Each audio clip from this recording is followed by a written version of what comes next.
We're up when the rooster crows,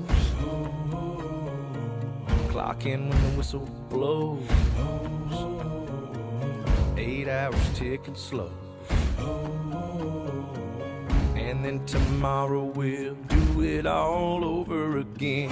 I'm a member of a blue-collar crowd. They can never, no, they can't keep us down. If you gotta label me proud. I belong to the drinking class. Monday through Friday, man, we bust our backs. Well, if you're one of us, raise your glass. Well, I belong to the drinking class. We laugh, we cry, we love. Go hard when the going's tough. Push back, come push and shove.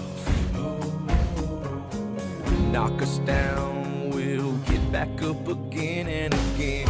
I'm a member of a good time crowd. We get rowdy, we get wild and loud if you got... Hej, då var det jag igen. Då var det dags att börja bygga lite på båten här igen efter ett långt uppehåll. Jag har börjat lite grann med att plasta fast motorfästena och plasta klart akterspegeln. Och det har varit ett ganska tråkigt och utdraget moment. Det har varit mycket plasta, vänta, slipa, dammsuga, tvätta, plasta, vänta och så om och om igen. Men nu har jag gjort så många gånger så att jag känner mig nöjd. Jag kan visa lite hur det ser ut nu. Motorfästena då, de har jag plastat med totalt 4 lager huggenmatta. Och så har jag plastat fast små rör så att vatten kan rinna igenom. Och de rören kommer inte i kontakt med träet då i motorfästet. Så jag gjorde ett uttag i träet först innan jag plastade fast det.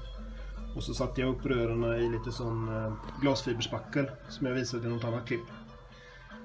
Och sen har jag plastat fast det med huggenmatta. Så de känns jag ganska nöjd med. De känns väldigt stabila. Och sen här bak har jag också gjort ett sånt rör då, dyrike eller vad det kallas för. Och plywooden i akterspegeln går kanske där någonstans, en bit ovanför, så den kommer inte heller i kontakt med vatten då, eller med det här röret. Det är ingen risk. Och sen själva akterspegeln har jag plastat här med längst ut 2 lager. Mittendelen har jag plastat med 4 lager riktad matta, både 3-axiell och biaxiell. Och sen i mittendelen här har jag fått plasta totalt 9 lager. Nu ska det vara 51-52 mm tjockt där. Så det känns ju skönt. Så det jag ska börja med nu är att jag ska bygga upp plywoodbitar till skrovet. Alla skott och stringers och sådär. Då ska jag såga ut plywoodbitar på både längden och bredden. Och jag har funderat lite på hur jag ska få till formen på dem. Och då har jag kommit fram till att jag ska prova att göra så här att jag tar en planka som jag sätter på det gamla golvet. Och så sätter jag fast den, tvingar i ändarna. Och så tejpar jag fast mjölkpapp på plankan här sen. Så tänker jag att man kanske kan föra över det, den mallen för över på en plywoodskiva då.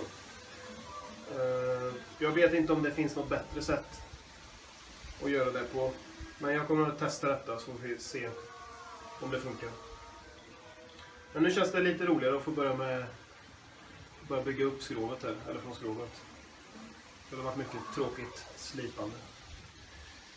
Så nu kör vi.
rullar nu så rullar ut plasten.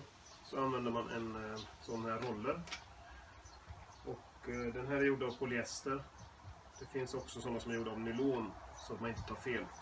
För nylon löser upp sig. Så det måste vara gjort av polyester. Så först rullar man ut och väter hela mattan. Och sen använder man en aluminiumroller för att få ut luftbubblorna sen ur materialet.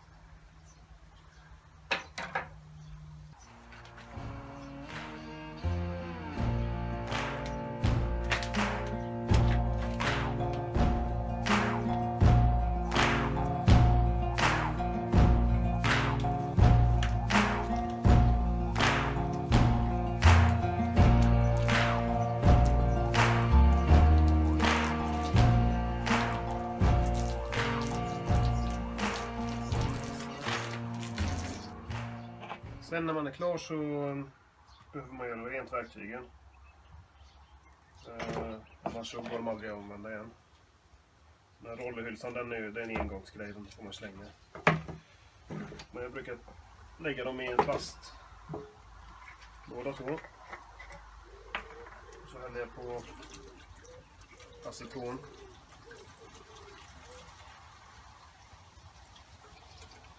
Så att det täcker ordentligt.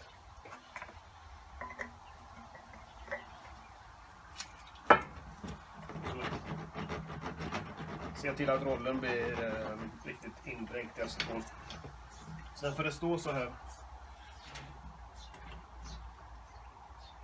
Så får det stå och dra så i några minuter. Sen tar jag upp dem och så häller jag tillbaka acetonet. Så jag kan använda det flera gånger. Men det acetonet som jag gör rent verktygen med använder jag ju inte på båten såklart, utan det har jag bara till att göra rent verktygen. Men man behöver inte hälla bort det, utan det går att använda igen. Sen. Då har jag plastat fast det första skottet och det gick väldigt bra. Jag använder den här plankan som stöd. Så tvingade jag fast plywoodskivan i den plankan då. Och nej, det var inga konstigheter. En sak man ska tänka på det är att plywooden ska inte ligga mot skrovet diktan, utan det ska finnas ett mellanrum på några millimeter. Så då använder jag sådana möbeltassar under här. Så att den kom upp några millimeter. Sen så gjorde jag en fog med polyesterspackel då. Och sen så la jag huggen matta på båda sidorna. Och nu så är även motorfästets yttrande där inplastat. Så att det förstärker varandra. Ja. Det var det. Nu har jag faktiskt slut på polyester. Jag har beställt mer. Men jag har gjort av med 40 kilo redan. Och det går verkligen åt. Mycket mer än vad man tror. Så att vi får se. Jag får vänta lite tills jag fått mer saker innan jag kan fortsätta arbeta. Ha det bra.